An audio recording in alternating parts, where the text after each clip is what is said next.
Shalom, selamat datang di artikel View. Assalamualaikum warahmatullahi wabarakatuh. Hai sahabat Ariel Wibowo, apa kabar kalian semuanya? Semoga kalian baik-baik saja. Untuk teman pekerja yang jauh perantau dalam negeri atau di luar negeri, yang jauh dari keluarganya seperti admin, semoga kalian semuanya dilindungi dan diselamatkan dalam pekerjaan masing-masing. Dan untuk sahabatku yang bersama keluarganya, semoga kalian sehat selalu dalam lindungannya. Amin. Episode 74, kisah seorang CEO muda yang berpura-pura culun.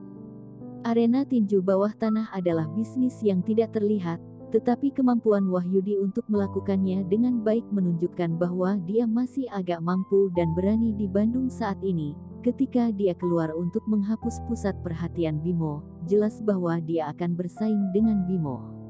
Saat itu, Bimo adalah satu-satunya di Bandung. Dan Wahyudi juga khawatir jika Bimo tumbuh lebih kuat, Bandung akan menjadi dunianya sendiri lagi. Setelah bertahun-tahun, Wahyudi tidak terbiasa menundukkan kepalanya kepada orang lain, ingin menginjak kepalanya. Anda harus menemukan sesuatu yang nyata. Dia memainkan petarung di arena tinju, dan dia masih karakter yang sangat kuat. Di Bandung, Wahyudi memiliki lebih sedikit bawahan daripada yang lain. Tetapi jika Anda ingin mengatakan bahwa satu orang dibagikan untuk bersaing, tidak ada yang akan menjadi lawan Wahyudi. Tidak banyak tamu di ring tinju bawah tanah pada hari kerja, dan ada kurang dari 200 orang yang duduk di tribun alun-alun. Biasanya, Wahyudi ada di kantor saat ini. Dia hanya akan mengunjungi kursi VIP di tempat ketika ring tinju ramai di akhir pekan. Kakak Wahyudi. Hampir setengah dari sampah Bimo pergi ke rumah sakit. Sepertinya dia harus pergi untuk jangka waktu ini, kata anak buah Wahyudi. Wahyudi memegang janggutnya, dan itu kebiasaannya menyentuh janggutnya. Dengan jijik berkata, istrinya dibunuh oleh Indra, jadi dia rela keluar, tetapi sekarang Pascal berbeda dari sebelumnya. Dia adalah orang yang ketinggalan zaman. Dan tidak jujur, menunggu kematian, dan harus keluar untuk mengibarkan bendera. Bukankah ini mencari mati? Sekarang Tuan Pascal semua di bawah Wahyudi, kapan kamu berencana untuk mengatur kembali Pascal? Berbicara tentang masalah ini, ekspresi Wahyudi menjadi serius, bukan karena dia tidak memikirkannya. Tapi itu sangat sulit, dia sangat kuat. Itu bukan hal yang baik jika dia terlalu kuat untuk dipandang oleh orang-orang di atasnya. Hal ini tidak terburu-buru, hubungan di atas belum sepenuhnya terbuka. Saya harus menahan diri, aku tidak mau bertindak ceroboh, yaitu menggali kubur saya sendiri, kata Wahyudi. Pada saat ini, seorang bawahan bergegas ke kantor dan berkata, Kakak Wahyudi, Bimo ada di sini lagi. Wahyudi tersenyum dingin, dan mengatakan, masalah ini yang tidak tahu apakah ingin hidup atau mau mati dan masih datang ke saya mencari masalah, apakah dia ingin semua stafnya pergi ke rumah sakit. Tapi melihat dia, sepertinya itu gangguan, dia menontonnya dari kejauhan. Menonton pertandingan, Wahyudi terkejut, lalu tertawa, dan berkata, idiot ini tidak ada di sini untuk memanggil guru dan belajar seni bela diri. Saya tidak berharap bahwa Bimo yang bermartabat benar-benar akan melakukan hal semacam ini. Biarkan dia melihat, apakah sampahnya memiliki kebajikan yang sama dengan dia, dan bahkan jika mereka melihat mereka beberapa kali lagi, mereka dapat belajar bagaimana melakukannya. Bimo dan Rehan sama-sama tiba di lapangan permainan, tetapi tidak melihat sosok Ariel. Orang itu tidak sedang mempermainkanku, kan? Kenapa dia belum muncul? Bimo memperhatikan seluruh auditorium, tetapi tidak menemukan Ariel. Rehan tahu tentang Ariel orang macam apa, dia bilang dia akan datang, pasti akan menepati janjinya, dan berkata, tunggu Ariel pasti akan datang. Kedua pertandingan berakhir, wasit mengangkat tangannya dan berkata kepada penonton, sesi khusus malam ini ada di sini, siapa yang ingin merasakan sensasi pertempuran dengan petinju di atas panggung, Anda bisa naik ke atas panggung. Jangan khawatir, para pejuang akan memastikan keselamatan Anda. Ini adalah program khusus di arena tinju, memungkinkan penonton untuk berinteraksi dengan para pejuang di atas panggung dan merasakan rasanya meninju. Jika penonton bisa menang, lapangan tinju akan memberikan jumlah tertentu. Hadiahnya, tentu saja, situasi ini hampir tidak mungkin. Penonton adalah penonton, bagaimana mungkin untuk memenangkan petinju profesional? Pada saat ini, sesosok tiba-tiba melompat turun dari ring. Di ring setinggi 2 meter, kakinya mendarat di tanah tanpa menekuk lututnya sedikit pun. Sepertinya penonton bertopeng ini sangat berani, silakan naik ke atas panggung.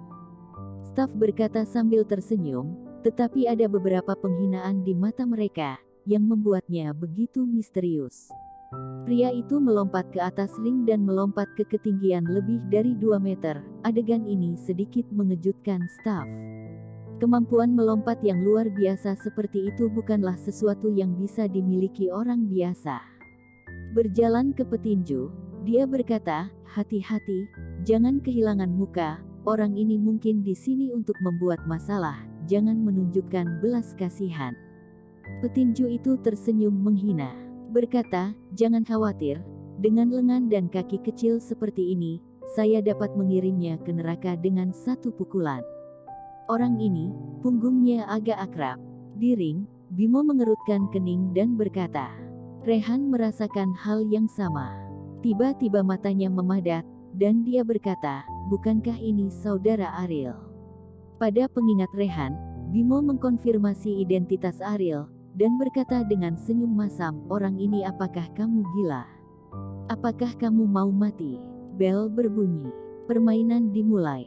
Petinju itu memandang Ariel yang bertopeng dengan senyum di wajahnya dan berkata, "Bung, hati-hati, tinjuku bukan lelucon. Jika kamu kena pukulanku kamu bisa langsung mati, kamu bisa melihat Raja Hades, cepat katakan permintaan terakhirmu."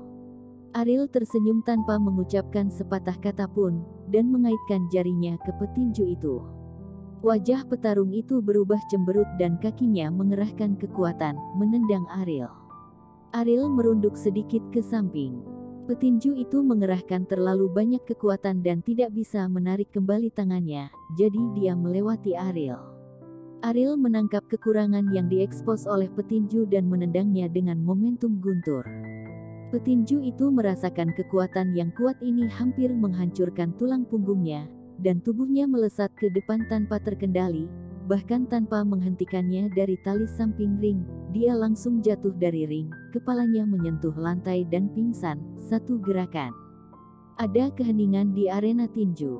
Tautan ini hanya melemaskan penonton dalam persaingan yang ketat dan ketat. Tidak ada penonton yang pernah mengalahkan petinju dengan begitu buruk. Dan itu diselesaikan begitu cepat, sehingga penonton di tempat itu sudah tercengang. Persetan. Petarung ini ada di depannya. Bagaimana ini seperti kertas? Ini bukan seseorang yang sengaja diatur oleh ring tinju, bagaimana bisa begitu kuat? Ada suara mendesah berulang dari penonton, dan semua orang memiliki ekspresi tak percaya. Bimo sudah tercengang.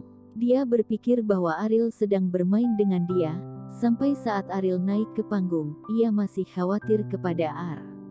"Saya khawatir lengan dan kakinya yang kecil akan robek." Tapi sekarang, kekuatan besar yang ditunjukkan Ariel membuktikan bahwa dia tidak hanya bercanda, tetapi juga menakutkan. Bimo kagum. Apakah orang ini benar-benar Ariel? Bimo menelan ludah dan berkata, Rehan sudah lama mengenal Ariel, tetapi dia belum pernah melihat Ariel bertarung.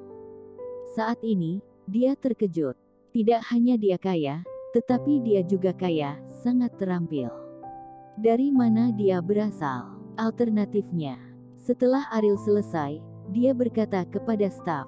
Ekspresi staf masih dalam keadaan lesu. Setelah mendengarkan kata-kata Ariel, dia pulih dan berkata, "Tunggu sebentar." Bergegas ke ruang petinju, staf memanggil seseorang yang lebih kuat. Orang ini cukup terkenal di arena tinju dan telah mempertahankan kemenangan beruntun 2 minggu. Untuk ring tinju, meskipun bukan yang paling kuat, ya, tetapi itu juga milik level menengah. Penonton ini, jika Anda terluka selama pertandingan berikutnya, arena tinju kami tidak bertanggung jawab. Staf mengingatkan Ariel bahwa dia melukai seorang petinju. Jika dia tidak dihormati di lapangan tinju, dia pasti akan menghancurkan tandanya sendiri. Oleh karena itu, dia telah mengingatkan tinju yang baru ditemukan dan mencoba yang terbaik untuk menyelamatkan lapangan tinju. Sampah ini bisa menyakiti saya juga. Staf mengertakkan gigi, orang yang sombong seperti itu tidak pantas mendapat simpati bahkan jika dia terbunuh. Semoga berhasil. Petinju itu naik ke atas panggung dan memandang Ariel dengan senyum menyeringai, dan berkata, "Saudaraku, kamu di mana begitu banyak omong kosong?" Ketika Ariel memotongnya, dia memimpin, menekuk kakinya dan menendang keluar pada saat yang sama, seluruh cincin terguncang. Petinju itu merasakan getaran cincin itu, matanya terkejut, orang macam apa ini, dan dia memiliki kekuatan yang berlebihan.